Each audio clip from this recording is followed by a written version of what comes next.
2026년 새해를 맞이하면서 첫 번째 금요 기도회를 우리가 하나님 앞에 올려드리고 있습니다. 기대와 또 기쁨과 감사 가운데 맞이한 2026년이 우리 성도님들에게는 어떤 마음으로 다가와지십니까? 생각하면 가슴이 뛰고, 그리고 또 모든 일들이 하나님의 은혜 가운데서 잘 펼쳐지고, 또 그리고 좋은 결과가 있을 것이다 라고 그렇게 믿음으로 확신하십니까? 네, 확신하죠. 그럼에도 불구하고 때로는 우리의 마음에, 그리고 때로는 살아가다 보면 그 현실들이 열매로 결과로 주어지기까지의 그 과정까지 사실은 모두가 다 순탄할 것이다 라고 생각하기는 쉽지 않을 수도 있습니다. 그런데 우리가 믿음의 눈을 뜨고 바라볼 때 하나님이 나와 함께 하시고 나를 붙들어 주고 계시니, 과정들이 때로는 좀 힘들고 어려울 수도 있어도 우리의 그 결과, 하나님 앞에서 이루게 될 그 끝은 참으로 하나님이 우리로 하여금 승리하게 하실 것이다 라고 하는 그 믿음으로 우리가 그것들을 이겨내고 버텨내는 그런 이제 삶들을 살아가게 되겠죠. 현대인들은 참 쉽지 않은 시간들을 살아냅니다.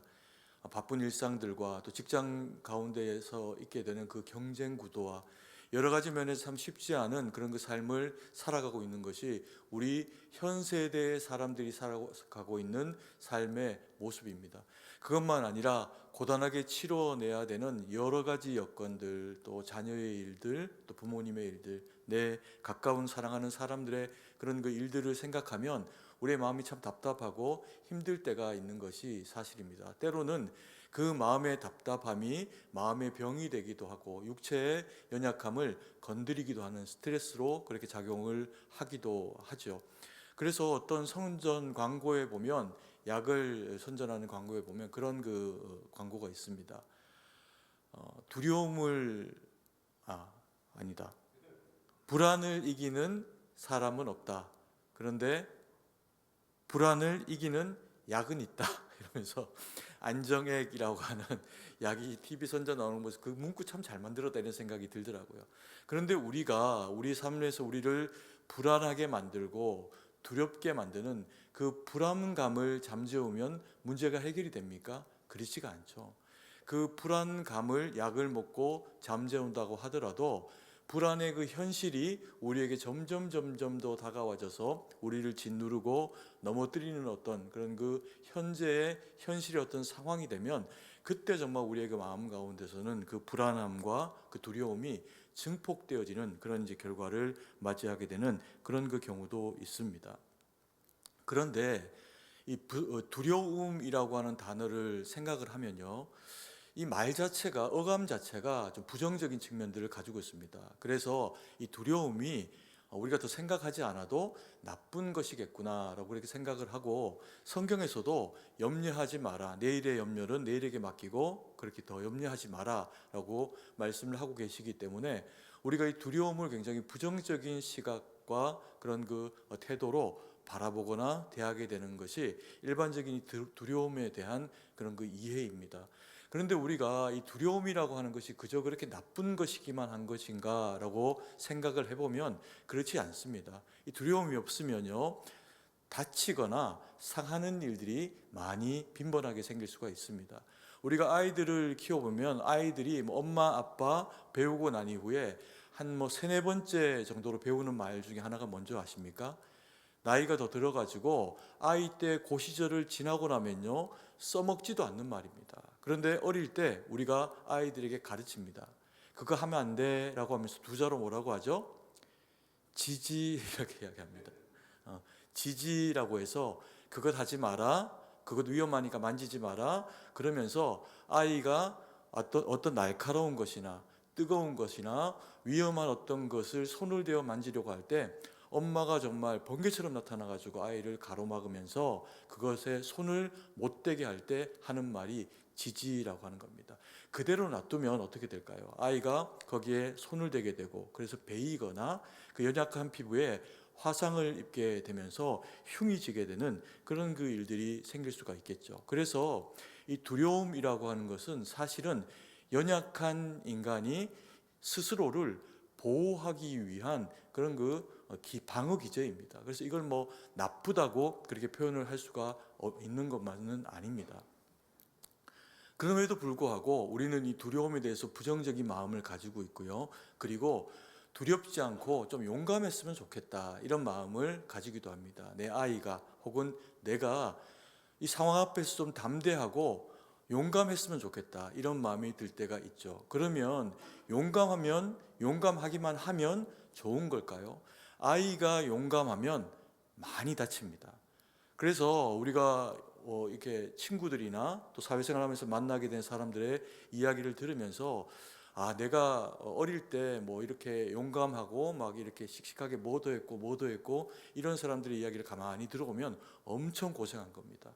뭐 하다가 넘어져 다리 부러지고, 담 넘다가 또 깨지고, 뭐 이제 시간들을 겪는 것이 그 용감함의 대가일 수도 있고, 그리고 이 두려움을 제대로 잘 파악하고 이기는 그런 그 능력을 가지지 못하면 어른이 되고 난 이후에 너무 용감하면 무모함으로 연결이 되게 되면서, 정말 어릴 때의 그런 어떤 그 실수나 또 그 피해보다도 훨씬 더 큰 그 피해를 나와 내 가정에 입히게 되는 것이 오히려 두려움보다 무모한 용감함이 가지고 있는 그런 그 맹점이라고 볼 수도 있는 거죠. 그래서 우리는 두려움과 그리고 용감함 사이에서 적절하게 움직여야 되는데, 그 사이에서의 그 지혜롭게 움직이는 것을 성경이 뭐라고 이야기를 하고 있냐라고 하면 두려움이 없는 믿음입니다.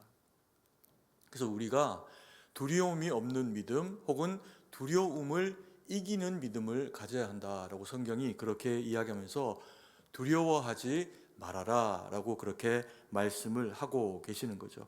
그래서 우리가 두려움을 이기는 믿음의 그 첫 번째로, 그럼 우리는 어떻게 하면 두려움을 이기는 믿음을 가질 수 있는가라고 하는 부분을 돌아보면, 우리는 그 주님의 음성을 들을 수 있는 믿음의 귀를 가지게 될 때 이 두려움을 이기는 믿음을 소유할 수가 있습니다.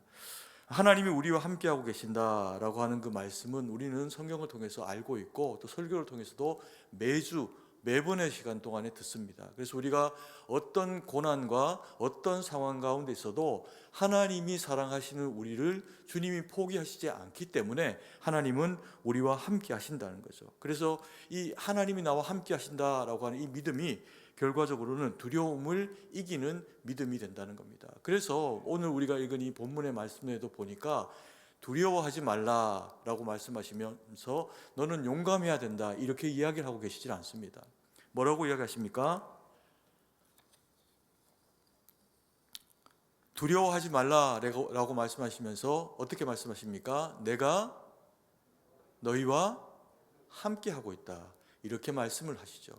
그래서 하나님이 우리와 함께하고 계시다라고 하는 이 믿음이 우리의 마음 가운데서 작동을 하게 될 때 우리는 비로소 실제로 두려움을 이길 수 있는 그런 이제 마음을 가질 수가 있다는 겁니다.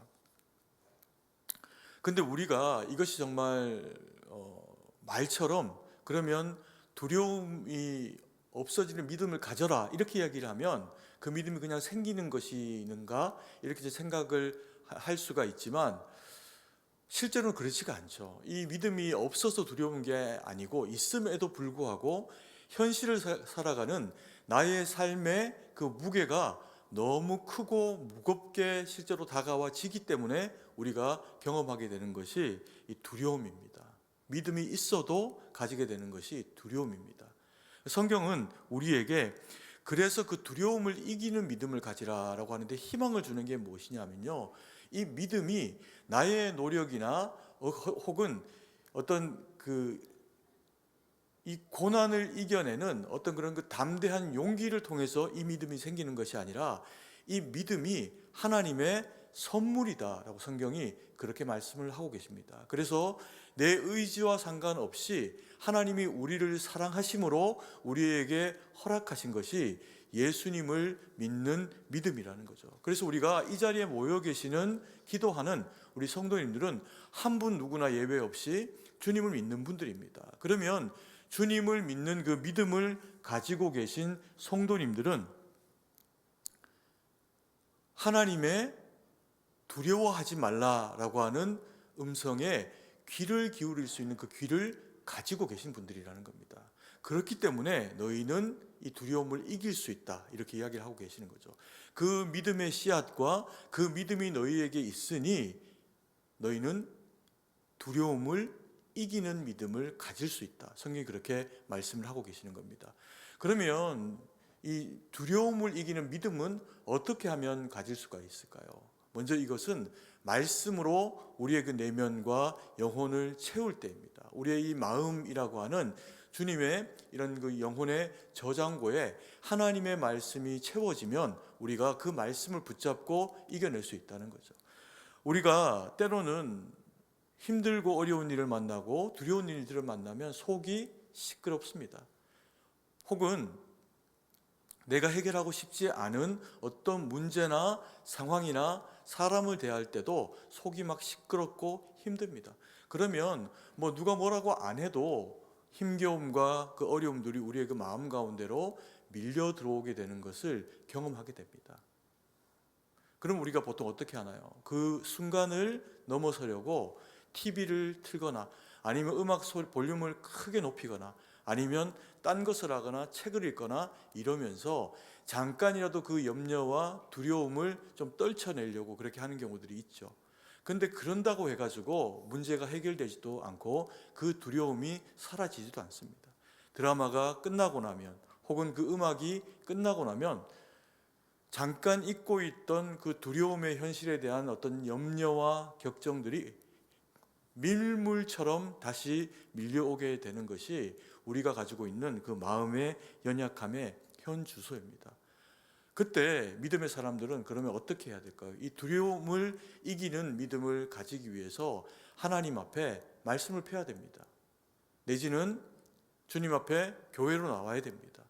그리고 예배 가운데 나와서 하나님의 말씀을 들으면서 이 힘들고 어려운 여건과 상황 가운데서도 불구하고 주님이 내게 주시는 말씀이 무엇인가 듣고 그리고 그것을 깨닫기 위해서 주님 앞에 집중하며 사모함으로 하나님의 말씀에 매달려야 됩니다. 그러면 놀랍게 하나님이 말씀을 하세요. 그러면 그 말씀을 우리가 단어 하나라도 문장 전체나 내용 전체를 다 기억하지 못하더라도 지혜로운 성도님들 보면 오늘 하나님이 내게 말씀하셨다라고 그렇게 하면서 단어 하나라도 붙잡고 돌아가려고 하는 그런 그 성도님들의 이야기를 듣고 또 만나기도 합니다. 그래서 우리가 주님이 우리에게 주신 그 말씀을 붙잡고 마음에 새기고 그렇게 나아가면요, 우리의 그 마음 가운데 놀랍게 들리는 그런 그 하나님의 일하심을 경험하게 되는 일이 순차적으로 그렇게 따라와지게 됩니다.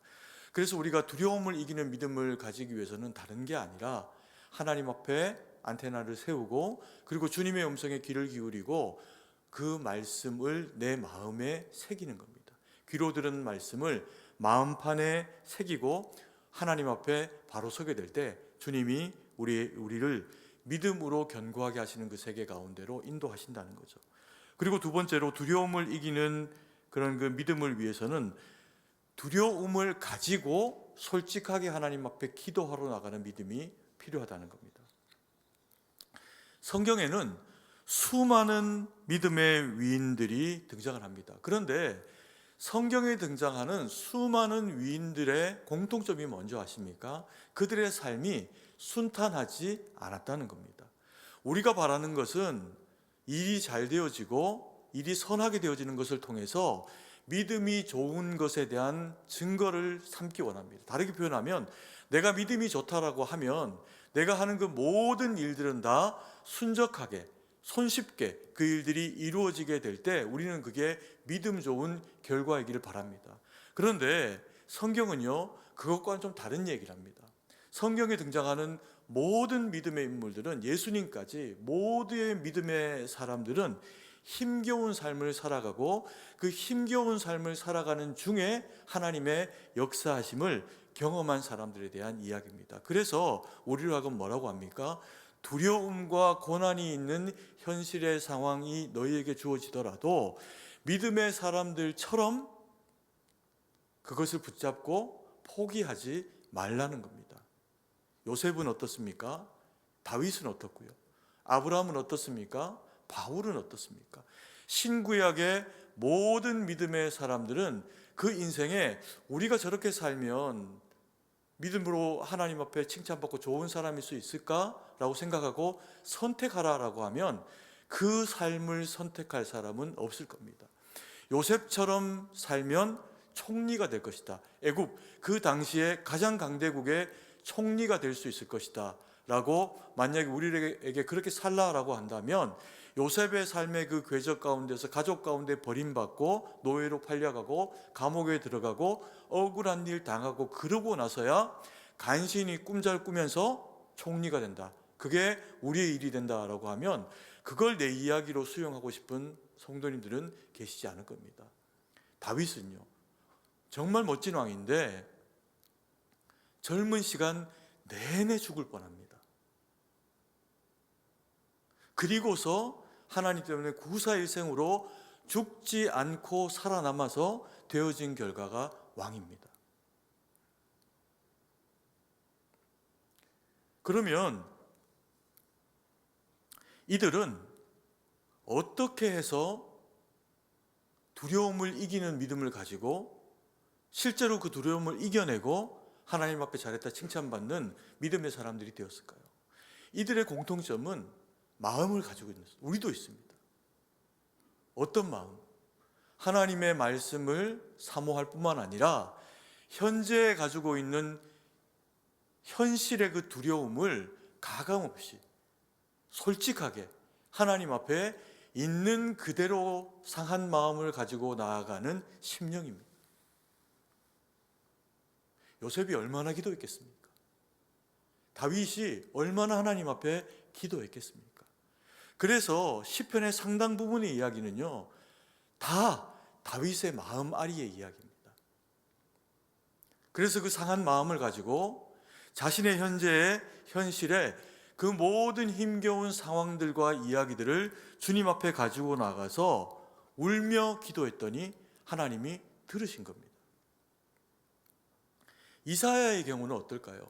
오늘 이야기하고 있는 이사야가 받고 그리고 이스라엘 백성들에게 선포하고 우리에게까지 들려주고 있는 두려워하지 마라. 하나님이 너와 함께하고 계신다. 이 말씀은 어떻게 해서 주어진 걸까요? 이사야서의 모든 혹은 대부분의 이야기는 이스라엘 백성들의 끝자락에 대한 이야기입니다. 이스라엘 백성들의 이 끝자락은 남유다만 남아서 북이스라엘은 이미 망하고 정말 풍전등화 같은 상황 가운데서 펼쳐진 이야기들입니다. 그는요, 나라의 국난을 앞두고 외세에 도무지 이스라엘 자손들의 스스로의 힘으로는 이겨낼 수 없는 그런 그 전쟁의 상황 가운데서 히스기야 왕하고 함께 성전에 올라갑니다. 그리고 기도합니다. 적장이 이스라엘의 하나님을 저주하고 이스라엘 백성들을 조롱한 그 내용을 가지고 그 서신을 가지고 하나님 앞에 나아갑니다. 그리고 하나님 앞에 기도합니다. 그랬더니 주님이 그 기도를 들으세요.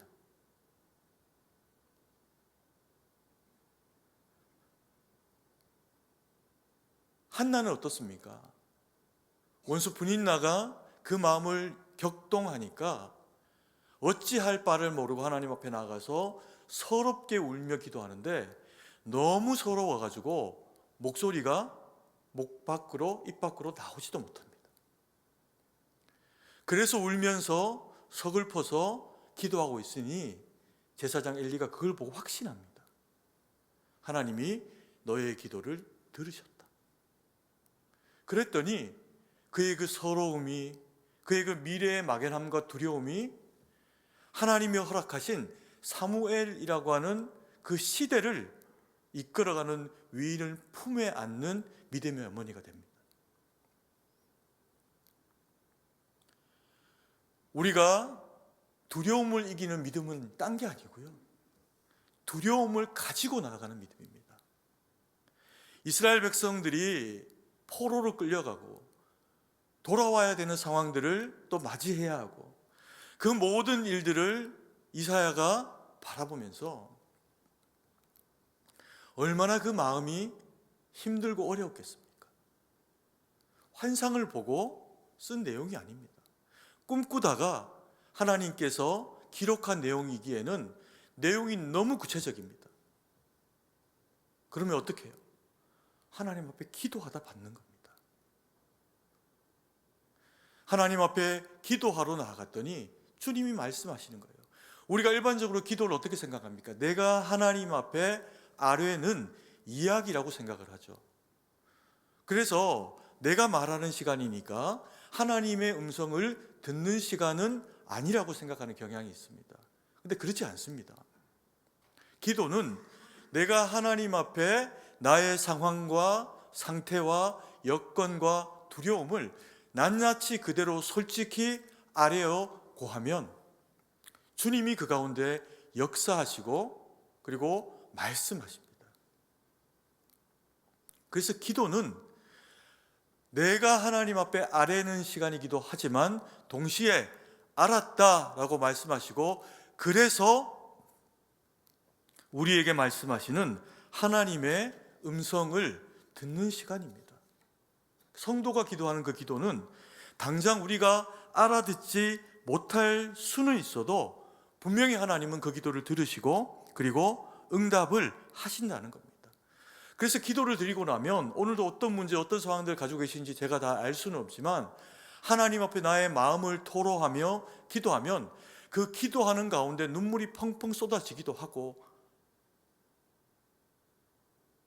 때로는 마음 저 밑에서 평안이 올라오기도 하고 어떤 경우에는 아무런 느낌이 없는 경우도 있습니다. 그럼에도 불구하고요, 하나님의 전지전능하심은 나의 모든 상황을 알고 그리고 내가 하는 모든 기도를 들으시고 거기에 응답하시기로 작정하신 것이 하나님의 전지전능하심입니다. 그래서 두려움을 이기는 믿음은 두려움을 가지고 나아가는 기도 가운데 이루어집니다. 그리고 세 번째로 이제 우리가 그러면 고민하고 생각해야 될 부분이 있습니다. 뭐냐 하면 두려움을 이기는 믿음은 끝까지 포기하지 않는 믿음의 확신 가운데 있어야 된다는 겁니다. 믿음의 확신.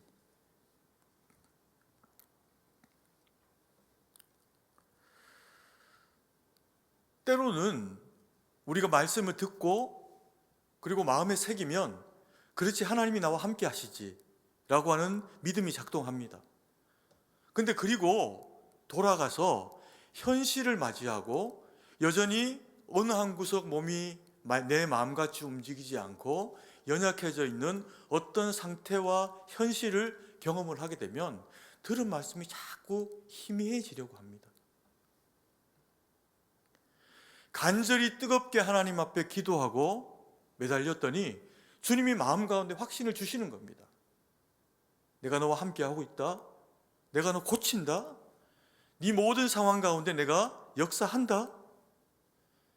내 자녀들의 네 가정에 가지고 있는 그 문제에 내가 반드시 개입할 것이다. 성령 하나님은 우리 마음을 성전 삼아 계시기 때문에 먼데 계신 분이 아니라 우리의 마음 가운데서 때로 분명하게 말씀하십니다. 그런데요, 내 마음이 문제입니다. 그리고 돌아와서 실컷 기도한 아이를 보니까, 남편을 보니까, 상황을 보니까 마음이 어떻게 해요? 무너지는 거죠. 근데 그때 어떻게 하라는 겁니까? 그렇게 말씀을 주셨으니 그 믿음 가지고, 그래서 하나님 앞에 기도를 드렸으니 그 확신 가지고, 지금 당장의 문제가 어떠하든 일하기로 결정하셔서 말씀하셨고 그 기도를 들으신 하나님을 신뢰해 드리라는 겁니다. 이럴 수는 있습니다. 내가 그 일에 대해서 너희에게 응답하기에 이르기 위해서 네가 이런 것들은 좀 했으면 좋겠다. 순종했으면 좋겠다. 마음으로 이것 좀 고쳤으면 좋겠다. 때로는 회개했으면 좋겠다. 그 마음 가지고는 안 된다. 그 불의한 마음 가지고, 불편한 생각 가지고, 성숙하지 못한 마음의 모습을 가지고, 그래서 하나님 앞에 욕심과 어리석음과 죄악으로 아뢰었는데 그게 너에게 응답되면 어떻게 되겠니? 그렇게 말씀하실 수는 있습니다. 그러나 그게 아니라면 하나님은 우리의 모든 기도 가운데 역사하시고 반응하신다는 거죠. 그래서 믿음이 흔들릴 때 내가 기도했다는 것, 하나님이 말씀하셨다는 것, 그것을 잊지 말고 다시 한번 우리의 마음 가운데 떠올리고 상기하면서 이겨내라는 겁니다. 그게 믿음이라는 거예요. 그래서 믿음은 느낌이 아닙니다. 오늘 기도하면서 이런 어떤 느낌이 왔고 이런 어떤 반응이 있었으니 되겠지라고 하는 그런 어떤 그 반응에 대한, 느낌에 대한 이야기가 아닙니다. 믿음의 의지에 대한 이야기고, 믿음의 결단에 대한 이야기고, 그리고 하나님의 약속에 대한 이야기입니다. 여러분, 이스라엘 백성들의 역사를 놓고 보면요, 그들의 그 역사는 어찌 보면 우리나라와 참 비슷합니다. 긴 역사 가운데서 민족이 바뀌지 않고 그 땅을 잃어버리긴 했지만 여전히 살아가고 찾으려고 하면서 몸부림치고 나라가 둘로 나뉘어지기도 하고 이런저런 모습을 보면 이스라엘의 역사가 참 기구하기도 하고 쉽지 않은 민족입니다. 그럼에도 불구하고 그들은요, 심지어 포로로 끌려가가지고도 자신들이 돌아갈 땅에 대해서 하나님이 말씀하셨기 때문에 포기하지 않습니다. 때로는 옆에 있는 지체가 고난을 당하고 죽임을 당하고 어려운 일을 경험을 해도 하나님이 말씀을 하셨으니 살아남은 자들은 그 말씀을 붙잡고 포기하지 않습니다. 그랬더니 하나님이 다시 돌려보내세요. 그리고 거기에서 예수 그리스도가 오시기까지 그 백성을 돌보십니다. 우리나라는 어떻습니까? 우리나라도 숱한 고난과 고통의 역사를 가지고 있죠. 한 100년 전만 해도 어땠습니까? 일제 그 강점 기간 동안에 우리 민족이 당한 그 고통은 이루 말로 할 수가 없습니다. 자기 이름도 못 쓰고 한국말도 못하게 만들고 여러 가지 서러움과 폭력 앞에서 정말 너무 힘든 시간들을 보냈던 민족이 우리 대한민국 민족입니다.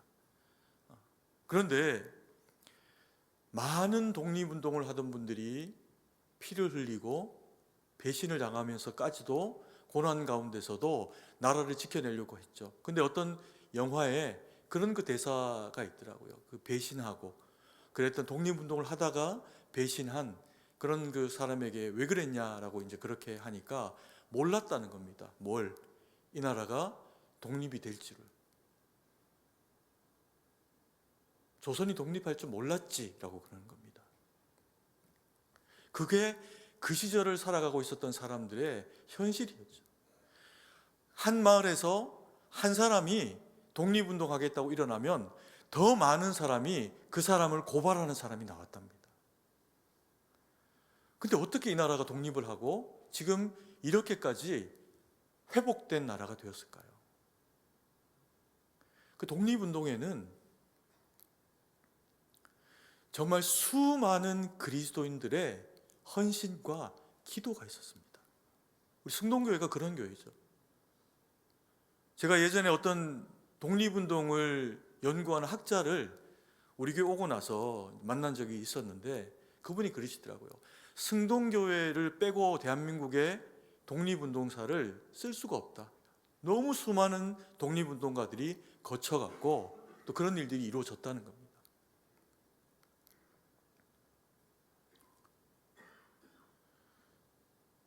독립운동으로만 이 나라가 독립된 게 아니라 수많은 그리스도인들의 그런 그 헌신과 피 흘림과 포기하지 않는 그 믿음 가운데서 하나님 앞에 올려드린 그 기도가 결과적으로는 결실을 맺어서 오늘날 우리가 살아가고 있는 이 대한민국이 된 겁니다. 그래서 포기하지 않는 믿음이라고 하는 것이 그만큼 중요하다는 거죠. 여러분 그런 이야기 들어보셨죠? 기도하는 한 사람이 기도하지 않는 한 무엇보다 강하다? 민족보다 강하다. 이런 말씀 들어보셨죠? 성경 말씀은 아닙니다. 그런데 이게 이제 존 낙스라고 하는 스코틀랜드의 종교 개혁자가 남긴 말입니다. 근데 왜 존 낙스가 이런 말을 남겼을까요?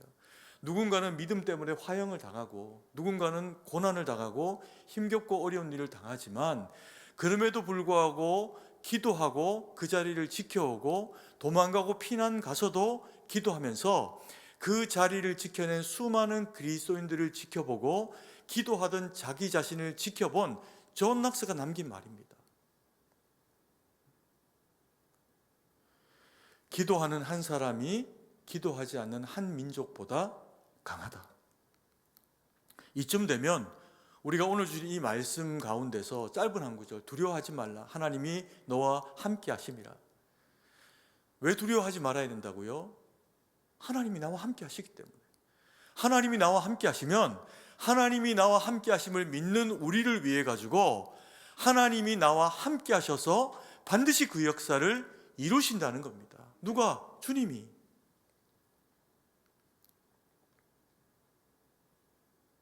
그래서 두려워하지 말라는 거예요. 근데 우리가 그러면 그럼에도 불구하고 뭐는 두려워하고 뭐는 두려워하지 않아야 할까요?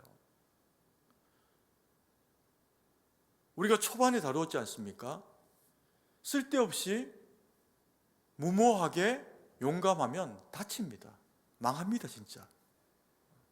그러면 어떤 것에 대해서는 두려워해야 하고 어떤 것에 대해서는 두려워하지 말아야 될까요? 우리 이걸 거꾸로 할 때가 많습니다. 그래서 두려워하지 말아야 될 것에 대해서 두려워해갖고 짓눌리고 그 두려움에 밟히게 되는 일들이 생기기도 하고,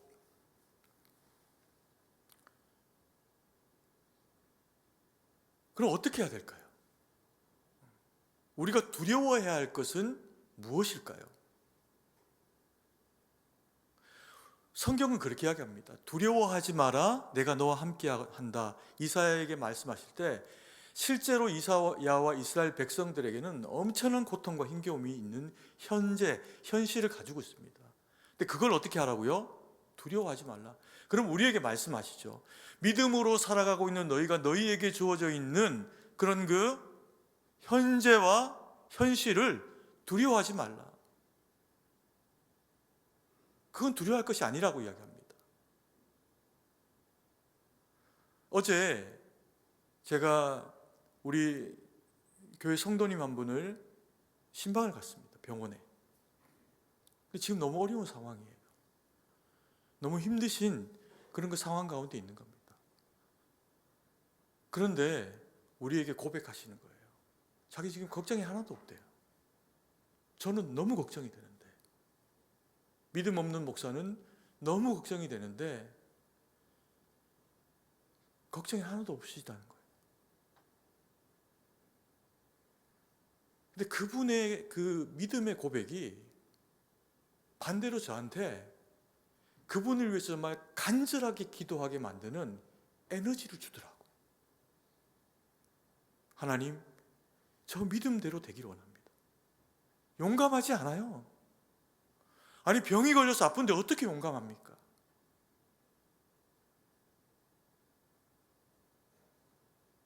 얼굴이 하얀데, 건강했을 때 뵀던 모습에 제가 보기엔 반쪽이야.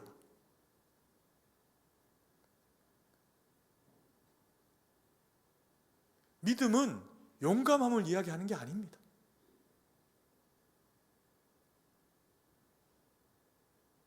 그 집사님이 몸부림치고 있는 거예요. 무엇으로? 두려움을 이기는 믿음으로. 그래서 일하실 하나님에 대한 기대로 성경은 우리에게 그렇게 이야기합니다. 두려운 일은 두려워할 일이 아니다. 그것은 내게로 가지고 와라. 나에게 아뢰어라. 기도해라. 기도 외에 그런 유가 없다. 그럼 무엇을 두려워하라는 겁니까? 그래서 두려워함으로 기도하지 아니하는 우리의 연약함을 두려워하라는 겁니다. 우리가 가장 두려워해야 할 것은 그래서 기도하지 못하고 있는 여러분들은 해당 사항이 아니에요. 그래서 기도하고 있지 않은, 그래서 주님을 찾지 않는, 그래서 하나님 앞에 매달리지 못하는 이 자리를 비워둔 나의 자녀들과 남편과 아내와 연약한 지체들입니다. 여러분들이 귀하고 여러분들의 사명이 복된 것은 그들의 목까지 채우기 위해서 이 자리에 나와 있고, 그것을 믿고 하나님 앞에 기도하고 아뢰므로 그들의 그 두려움의 목까지도 기도해야 한다는 겁니다. 그래서 귀하신 분들인 거예요. 그래서 이기는 믿음을 가진 분들입니다. 아멘이십니까? 아멘이십니까? 여러분의 기도 가운데 그 두려움을 이기는 믿음 가운데 시간 나서 나온 거 아니지 않습니까? 지금 얼마나 추운데 오늘 이 밤에 이 시간에 이 추위 가운데 하나님 앞에 기도하러 나오셨다는 그 자체가 응답입니다. 그걸 믿으면서 하나님이 아무것도 두려워하지 않고 주님을 믿음으로 이기기로 결정한, 여러분 보십시오. 때로는 우리가 베드로 흉보입니다. 믿음 없이, 아니 믿음 가졌다가 파도 보고 물속에 빠져가는 베드로 보고, 베드로는 우리에게 다 보여줍니다. 그걸 믿는 것도 믿음이고, 그러다가 물에 빠져들 수 있는 것도 우리의 연약함이고, 그때조차라도 다시 주여 손 내밀면 주님은 그 파도 속에서라도 우리를 건져내신다. 우리의 믿음은 완전하지 않다. 우리의 믿음은 완전하지 않아도 괜찮다. 연약한 대로, 상황이 어려운 대로 주님 앞에 주님 바라보고 두려워하지 않고 믿음으로 믿고 기도하며 나아가면 하나님은 어떻게든 어떤 상황 가운데서든 우리에게 역사하시고 일하신다. 오늘 이 밤 찬양하고 기도하고 나갈 때 그 주님 붙잡고 그 주님 만나고, 그래서 응답받고 주님 영광 돌리는 우리 모두가 되기를 간절히 소망합니다. 이 시간 우리 아무것도 두려워 말라.